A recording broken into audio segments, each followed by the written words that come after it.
I just want to reflect quickly before we light the candle on the artwork that's here today.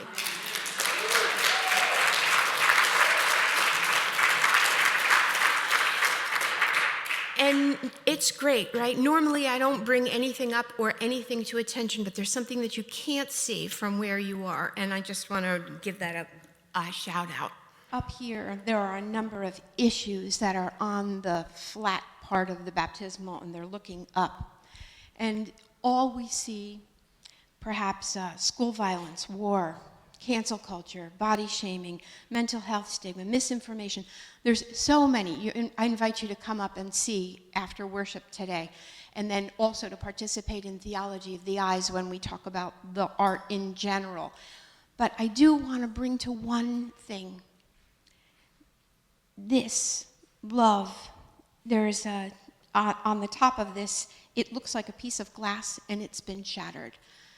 Love will shatter everything we're carrying today.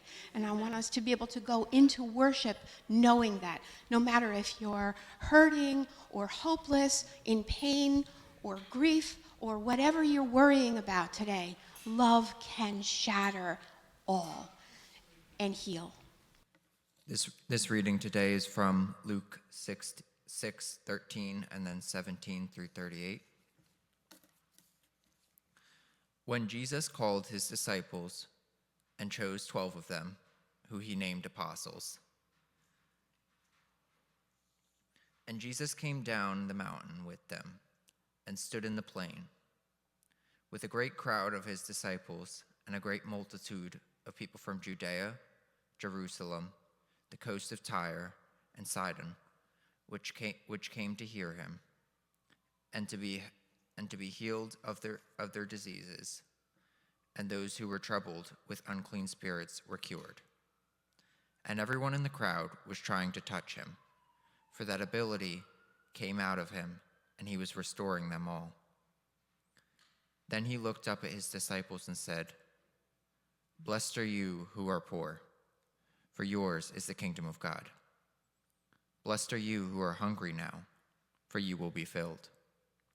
Blessed are you who weep now, for you will be laughing.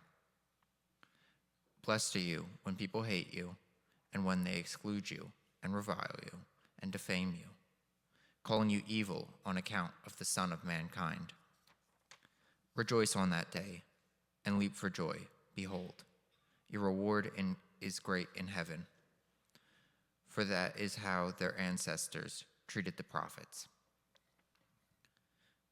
But woe to you who are wealthy, hoarding resources for yourselves, for you have received your consolation.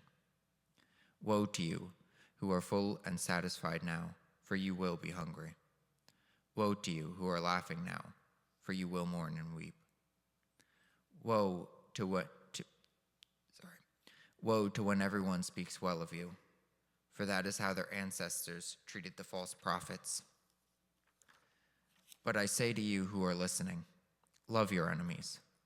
Do good to those who hate you. Bless those who curse you. Pray for those who mistreat you or abuse you. If anyone strikes you on the cheek, offer them the other also. And from anyone who takes away your coat, do not stop them from taking your shirt as well. Give to everyone who asks of you. And if anyone takes away what is yours, do not ask for it back again. Do to others as you would have them do unto you. If you love those who love you, what joy or thanks is that to you? For even sinners love those who love them. If you do good to those who do good to you, what joy or thanks is that to you? For even sinners do the same. If you lend to those from whom you expect to receive payment, what joy or thanks is that to you? Even sinners lend to sinners to receive as much again. Instead, love your enemies. Do good and lend, expecting nothing in return. Your reward will be great, and you will be children of the Most High. For God is kind to the ungrateful and to the wicked. You become merciful, patiently compassionate, just as God is merciful. Do not judge, and you will not be judged. Do not condemn, and you will not be condemned. Forgive, and you will be forgiven. Give, and it will be given unto you. A good measure, pressed down, shaken together, running over, will be put back into your lap. For the measure you give will be the measure you give back. May you be blessed and challenged in the reading of this word. Such a beautiful offering. Thank you, choir. And thanks, Howard. And loving that bass line, too. I don't know, that song, it talks about discipleship, like take my voice, let it be, but it's also a prayer, isn't it? We hope that God will take our lives and let it be for God. Because, honest, I'm listening to that song and I'm thinking, it's really hard. Take my life and let it be for thee. That's something to think about. I don't know, it takes like an intentionality about that. But it has to be something as well supernatural about that, because just of where we are and where we're placed and what we're feeling.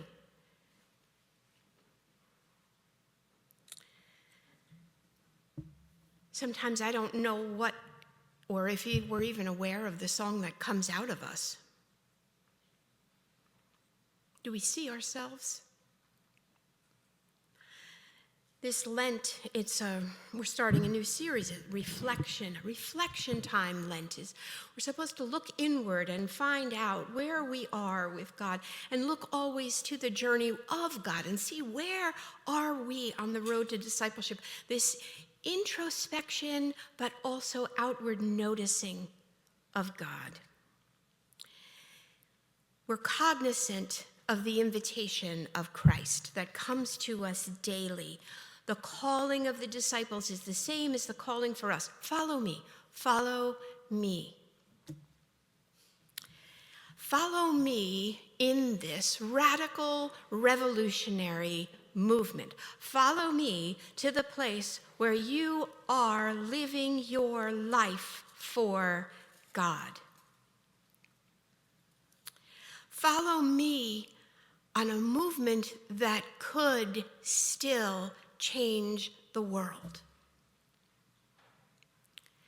Our series will take a closer look at the stories of Jesus, just in the very beginning of Luke, of things that Jesus did that you might not see them so much as controversial, but they certainly were controversial. They were the actions that caused the Romans to combine with the religious leaders of the day and silence Jesus. They wanted to stop the Jesus movement.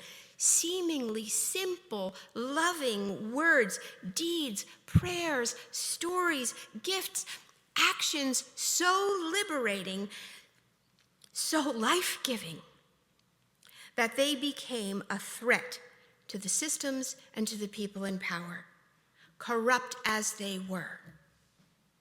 They became a threat to religion, hypocritical as it was. A threat to the very empire, malicious and evil as it is.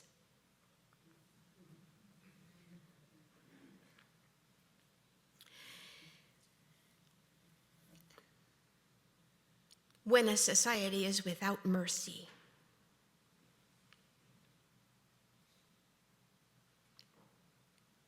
and someone comes forward and says, "Be merciful.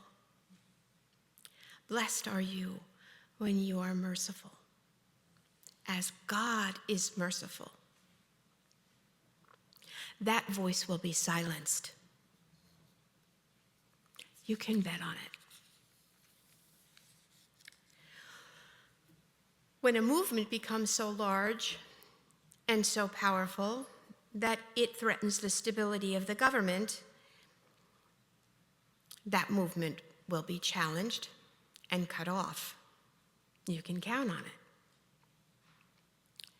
So these things that Jesus did, these seemingly wonderful, life-affirming, healing, loving, life-bringing things, these were not seen as seamlessly beautiful acts.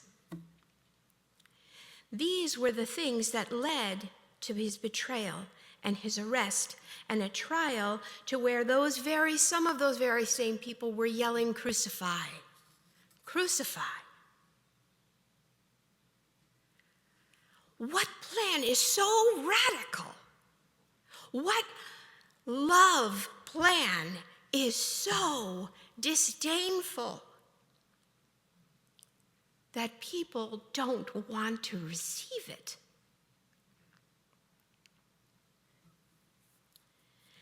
Now, the reason we're looking at the beginning of Luke is because we don't have to wait till the end of Luke to see Jesus ticking people off. He does it right from the beginning of Luke, right from the beginning of every gospel ministry, right probably from before he went into formal ministry. We know his formal ministry started at when? How old? Somebody knows this. 30, right? Because we know 3 years of ministry, he died around 33. So around he was 30 years old. What was he doing before that? Think about younger Jesus. Think about teenage Jesus. How many teens we have here today? Raise. Yeah, you don't have to raise your hand. Kathy, thank you. Think about when you were a teen. It's kind of where I was going in the beginning of this. What was the age where you came to some sort of social consciousness raising, some type of social awareness? Do you remember? Remember that first time that you started seeing a disconnect between maybe what was taught in church or what you were supposed to do and what you knew was right and what was happening out there that was sanctioned? Do you remember that? I can remember I was a late bloomer, about 12 or 13. I remember someone came to talk to our class about recycling, the importance of recycling. And back in, the 1800s, when I was a teen, we didn't even know what recycling was. But they told us that all this pollution that we're pushing up into the air is someday going to come down as rain and snow and storms. Now listen, that was a long time ago. It was a long time ago, and I remember thinking to myself, we got to do something about this. We have to stop that. We have to stop polluting things. We have to crush up our cans with our feet and make sure that they go into a recycling bin. We have to clean up the neighborhood. Anybody, does this ring true for anyone? I don't know. I think about those things, and then I think about Jesus. What was the first time he recognized the disconnect in the first century? Because really, maybe recycling and air pollution wasn't the issue, but certainly the same problems of oppression and exclusion and poverty and homelessness, sickness, disease, it was all there. When did he start recognizing that the things that he was learning in temple, the scriptures he was reading each week, didn't play out in real life, even by the people he respected most? I wonder how I kind of get a charge out of thinking about Jesus as a teen. And when that happened, or 20-something, like what his relationships were like, what his reputation must have been like in the town. Did he have that early reputation as an activist, a pot stirrer? Oh, that Jesus, he's always asking the wrong questions. How many of you ever asked the wrong question in Sunday school?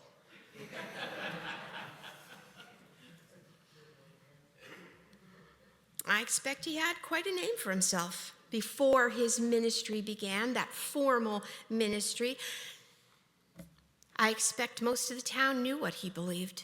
I expect he was vocal about it. I expect they knew what he stood for and who he stood for. So when he asked his disciples, "Follow me," one by one, They kind of knew what they were getting into. They knew who they were following, at least in my mind. By chapter 6 in Luke, Jesus already had such a huge following that he had to organize. We think of the disciples and Jesus just walking around like we see in, TV shows or Hollywood movies, and it's just this little tiny band of 12 people. He had huge amounts of people, so much that he had to designate 12 of them to be what he called, or what Luke calls, apostles.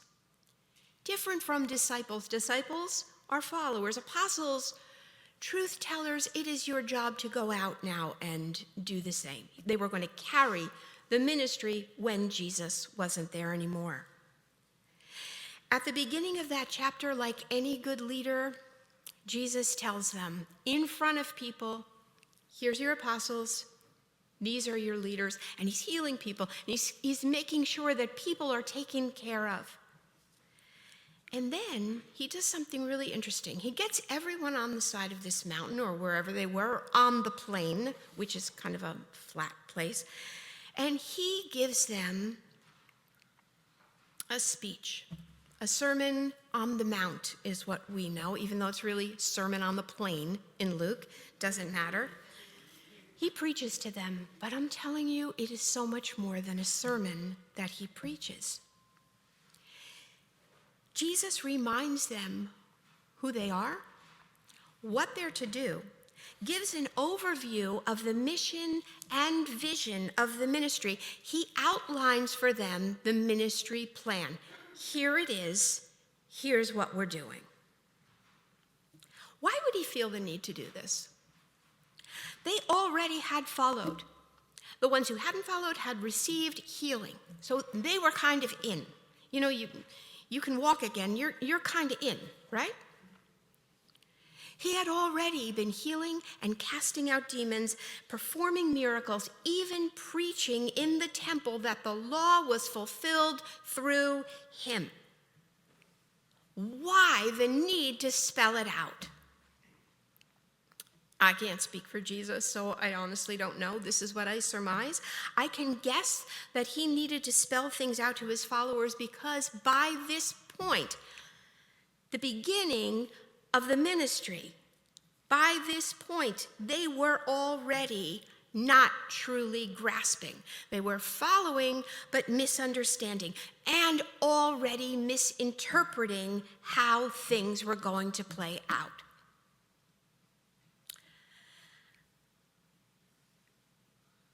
Maybe they were questioning the motivation behind Jesus' actions. Maybe they were questioning their own motivation. Jesus was, after all, this beautiful, charismatic, vibrant leader who had ability, as we just heard from Matt. The word in Greek is power. We translate it as power, but it really is he had this ability to do something, and he did it. But I expect that when we start to follow someone like that, maybe like the disciples, we start thinking about what is going on really? Who is Jesus? Who is he and what can he do for me? And more important, how they might control him. And this sounds really harsh, doesn't it? It sounds awful. I'm not talking about the Pharisees here. I'm talking about Jesus's followers. And I'm not judging them. I'm not judging us, fellow followers. This is a normal thing to do. When we see a leader this charismatic and this energetic and passionate, and we like what we hear and we see, we often say, yes, I'll follow. I'll hop on that train with you. And then at the same time, we can think, I wonder how this is going to play out for me.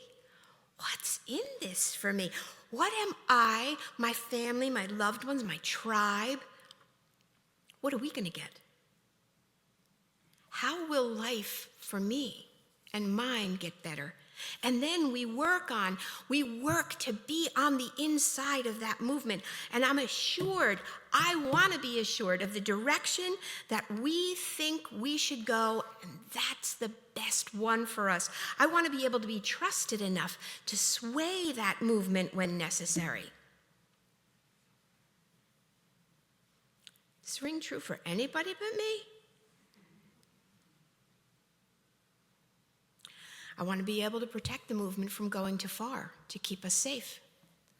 I want to make sure that the movement gains power. In fact, that maybe I gain a little bit of power, like James and John. Or when Jesus steps out of line, maybe call him back, like Peter, get behind me, that whole thing. Going too far, Jesus. When we sign up to be disciples, for some of us, for all of us perhaps, we want Jesus at our beck and call, don't we? When we get into trouble, I want to call Jesus. And I want Jesus to answer now.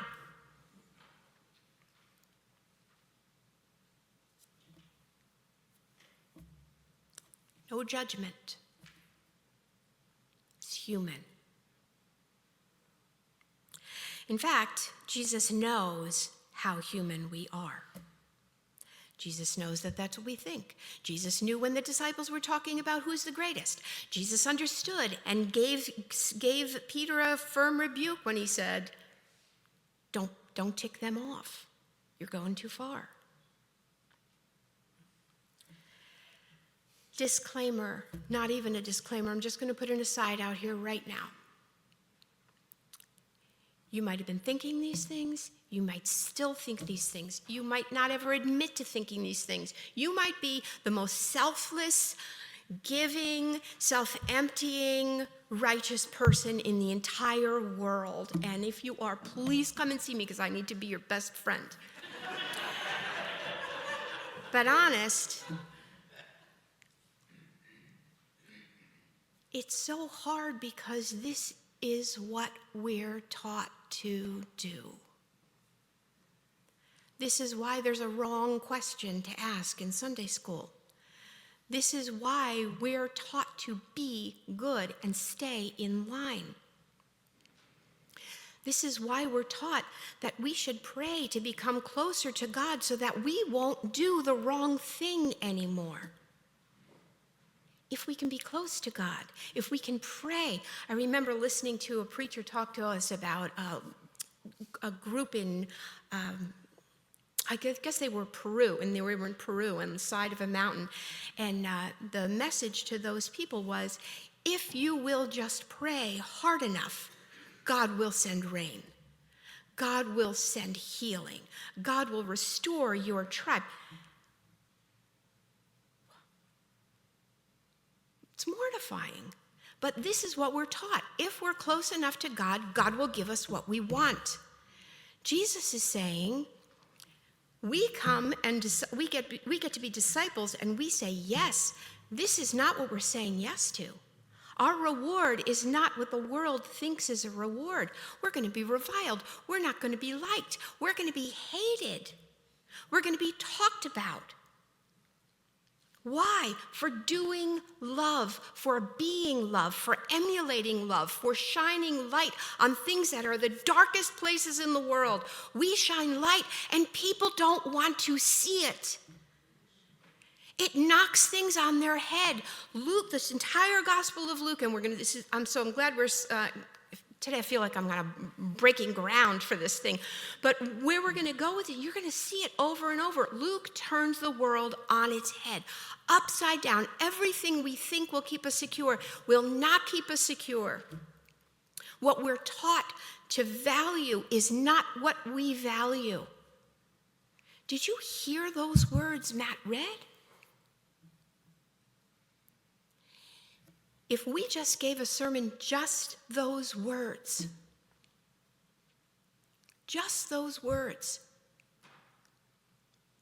every one is an indictment on the systems that we hold dear.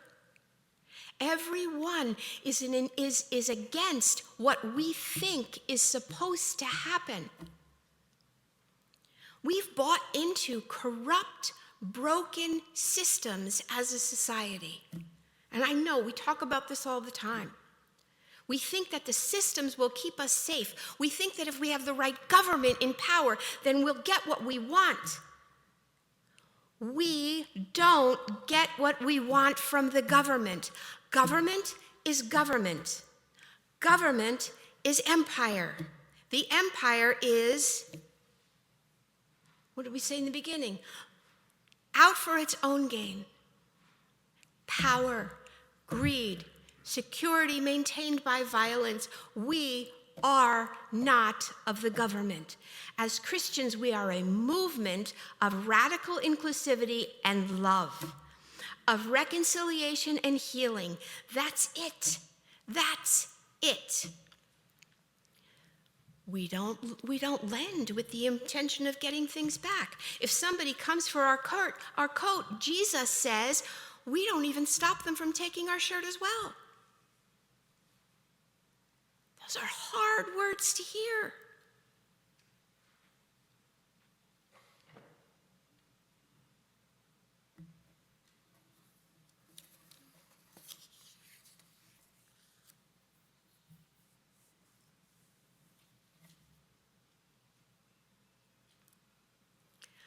We got a lot of stuff going on out there, amen? And somehow, we're to navigate through. Somehow, we're to learn to trust God with our very lives.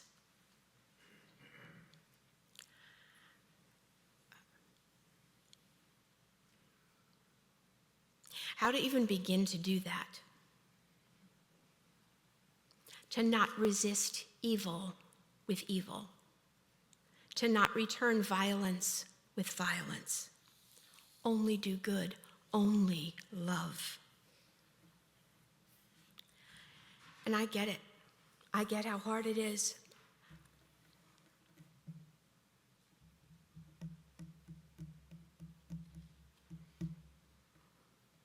The people of the first century, I'm telling you, they felt just as hopeless and just as helpless. Yet Jesus brings hope, and this is not a false hope. I'm not peddling any false hope. I'm not peddling anything today. All I'm offering is a fresh invitation to look at what we've signed up for. Not this watered down country club version of what we think this movement is, where we come and we just like, it's so great. You can just forget about everything for an hour. We can come to a dinner, we can come to a breakfast, we just relax with our friends, and we don't have to think about anything in the world. My friends, we're always thinking of it. Always thinking. It's always on us because it's in us. When we see injustice, we stop it. When we see oppression, we stop it. We're given a voice for a reason. And I don't care how old you are. If you're 10 or 100, you have a voice God's placed in you until our last breath. When we come together and glorify God, we keep that joy of hope alive.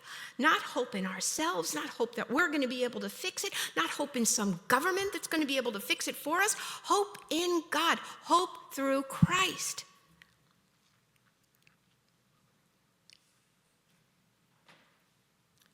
I got one more thing to say to you, and that's it. And that is all of this stuff that we're going to talk about, all these stories and things like that. As we go through this series, I just want you to remember that these are stories of Jesus in the first century. We each have our own story. We, as the hands and feet of Christ, have stories of healing and restoration and renewal and bringing forth life and giving peace in dark situations. This is not some story of thousands of years ago. This is our story. Our story. Every time we come together, we renew our stories. We remember the past, yes, but we rejoice in the present and what God is calling us to do right now and what God has brought us through to this point. What I said in the beginning, I believe with my whole heart, God has prepared each one of us for this time, in this season, in this place.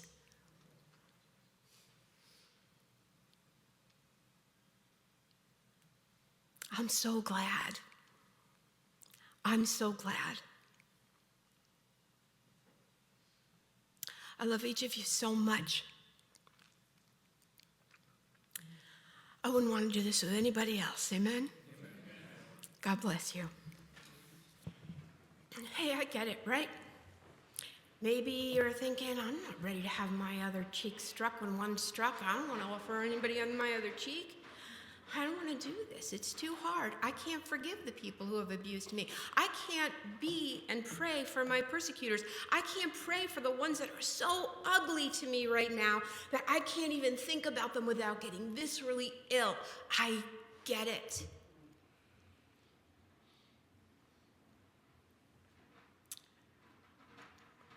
You may not be able to, but the Christ in you surely can. The spirit of life and love and forgiveness that dwells in each of us can certainly do what we as humans cannot. You are never without that spirit. You are never alone. God bless.